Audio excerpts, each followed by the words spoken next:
The red machine is alive and well in Grand Bahama. The PLP came with sweet promises and smiles, but delivered confusion and abandonment. They made commitments to the Grand Bahamians and then quickly forgot us once the ballots was counted. Central Grand Bahama is no one's afterthought, and we will not allow ourselves to be treated as such. To the young people, they promised you a brand new state-of-the-art junior high school, still incomplete, still unusable. They promised you a new park in Pine Forest. They promised upgrades to existing parks, and still nothing has been done. Under the leadership of the Honorable Michael C. Pintard, the FNM is committed to real solutions, not photo ops, not fanfare, real service, real leadership. How is it that you can create a deal that is signed by the Prime Minister of this country to put $1 billion, that's a billion with a B, in the hands of somebody who works in the office of the Prime Minister, witnessed by somebody who works in the office of the Prime Minister, signed by the Prime Minister? $1 billion. You know what that could do for the people of this country? They are not like us. They are gangsters, and we need to roll them out. Grand Bahama, you deserve answers. Where is the Grand Lucayan sale? It's been more than 3 years. Where is the Grand Bahama Airport? It's been more than 3 years. Where is your new hospital? It has been more than. We have an opportunity to change the direction of this country. We have an opportunity to build a better Bahamas. But that future will only come if all of us move as one. $220 million spent on consultants. That could get you 384 fire trucks. So as the people of Grand Bahama have been dealing with these bushfires, this government hasn't brought in one fire truck.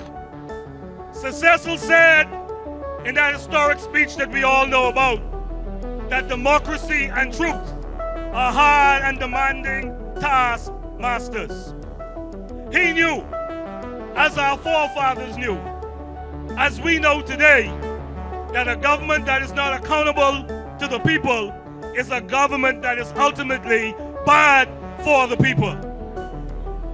Tonight I want to begin at home right here in Grand Bahama. And Grand Bahamians, I want to speak to you from my heart.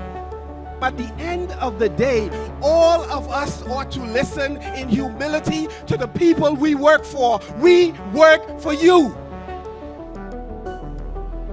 Yet we can have a colleague who've been given the rarest of privileges to serve in one of the safest seats in the history of the Commonwealth of the Bahamas, and could not exercise the wisdom to speak to Central Grand Bahama in humility about the concerns that you had. While we appreciate our brother, bad decision and judgment must be rewarded with the most significant cut hip that he has ever seen.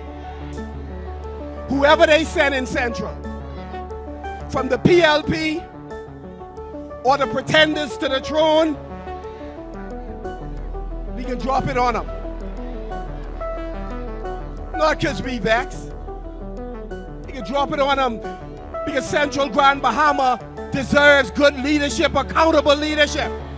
Fred Mitchell had the nerve in the House of Assembly to say that I was talking foolishness when I told him that families in Grand Bahama have anxiety when the fires start, because they're concerned that the embers will fly and light the bush next to their house on fire and quite possibly destroy their homes.